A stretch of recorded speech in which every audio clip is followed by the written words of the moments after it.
বিসমিল্লাহির রহমানির রহিম। আসসালামু আলাইকুম। মিষ্টি ব্লগের পক্ষ থেকে আপনাদের সবাইকে জানাই আমার সালাম, আদাব, শুভেচ্ছা।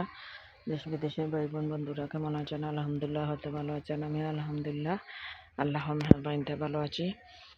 চলে আসেন সবাই আমার ছাদ বাগানে। খুব সুন্দর বসুন্ধরা ফুল ফুটেছে এই সিজনে। এই ফুলটা ফুটে 2-3 মাস থাকে ফুলটা গাছে। ফুলটার প্রথম দিকে এইভাবে ফোটার পরে এই দেখেন কলি, এটা ফুটে, তারপরে এই দেখেন বড় হয়, এই দেখেন বড় হয়, এরপরে আপনার এদিকে এইরকমভাবে বড় হয়। বড় হওয়ার পরে এটা হলো বড় ফুল ফুটে।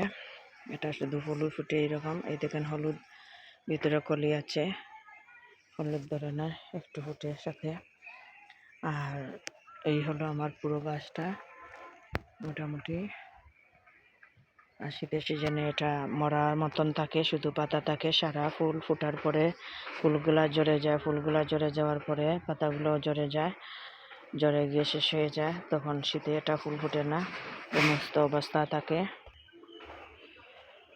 আর খুব সুন্দর লাগে। বসুন্ধরা কয়েক কালার আছে। আমি সাদা এনেছিলাম বসুন্ধরা 2-3 বছর আগে। এটার ফুল ভিডিও সবসময় আপনাদের দিই প্রত্যেক বছর। ফুল ফোটার পরে দেখেন ছোট্ট মোটো ডাল, কিন্তু ছোট্ট ডাল, এই দেখেন ছোট্ট ডাল, ছোট ডাল থেকে গাছ। দেখেন একটা প্রজাপতি উঠছে, আমি তাকে দেখাতে চেয়েছিলাম, ও চলে গেলে অন্য ফুলের মধু খাচ্ছে। আর এটা আমার খুব সুন্দর কিন্তু বসুন্ধরা ফুল। দেখেন সাদা দবদবে সাদা, দেখতে খুব সুন্দর। ছোট্ট একটি ডাল, ছোট্ট একটি টব রোপণ করা, ছোট্ট একটি প্রত্যেক বছর গাছ আনার পরে ফুলগুলা ফুটে। ডালগুলা ভেঙে দিই, ডালগুলা ভেঙে দেওয়ার পরে মরে যাওয়ার পরে নতুন ফুটে কচিয়ে। দেখেন একটি এখনো ফুল ফুটেনি, এটা তো ফুটবে, এখনো ফুটেনি। এক ডাল বাকি রয়েছে, আর বাকি সব ডাল এগুলায় ফুলেই দেখেন আপনারা। প্রত্যেকটা ডালে ডালে ফুল, একটা ডাল শুধু রয়েছে। দেখেন প্রত্যেকটা ডালে ডালে ফুল ফুটে আছে। দেখেন প্রত্যেকটা ডালে ডালে ফুলগুলো ফুটে আছে।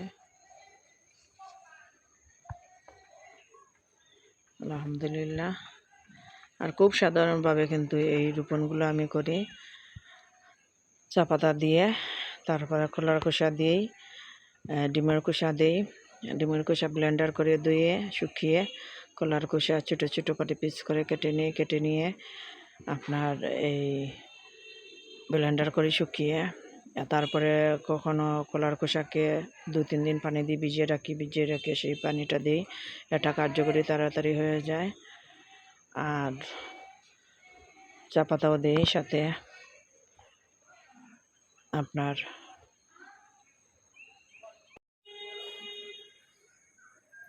যা বলছিলাম আপনাদের, ডিমের খোসা, কলার খোসা, চাপাতি দিয়ে, আর পেঁয়াজ দেওয়া পানি, আলু দেওয়া খোসার পানি, যেগুলো আমি কেটে নিই। কেটে নেওয়ার পর আপনাদের দেখাই। এই মুহূর্তে আমি ছাদ বাগানে এসেছি এটা ভিডিও করতে। আর এই দেখেন পানি, এটা লাল পানি, এটা গাছের জন্য খুব উপকারী। এই পেঁয়াজ দেওয়া পানি এবং কুসাটা সারার জন্য রেখে দিই, আর পানিটা আপনার দেই। আমের পানি, আমের খোসার পানি, দেখেন আম, আলু আমি কেটেছিলাম সেটা। এরপরে রসুনের খোসার পানি, এগুলো দিলে ছাদের গাছের খুব ফায়দা হয়, ভালো হয়। এই দেখেন সেগুলা পেঁয়াজের পাতাগুলা পানিগুলা দিই। আমার এই ভিডিওটা যদি দেখে আপনাদের ভালো লাগে তাহলে লাইক, কমেন্ট, শেয়ার করবেন। অনুরোধ রইল আপনাদের কাছে, প্লিজ আমার চ্যানেলটা সাবস্ক্রাইব করবেন। আর বেশি বেশি করে আমার সাথে পাশে থাকবেন। আর ছোটো ছোটো গাছ দিয়ে ছাদ বাগান করবেন, খুব ভালো লাগবে যখন গাছে ফুল ফুটে যাবে এবং ফলের গাছে ফল ফুটে দিয়ে তখন এর খুশি ধরে রাখা যায় না। আপনারা একবার রোপণ করে দেখবেন, এইভাবে ভালো লাগবে। আর কি বলবো, আসসালামু আলাইকুম।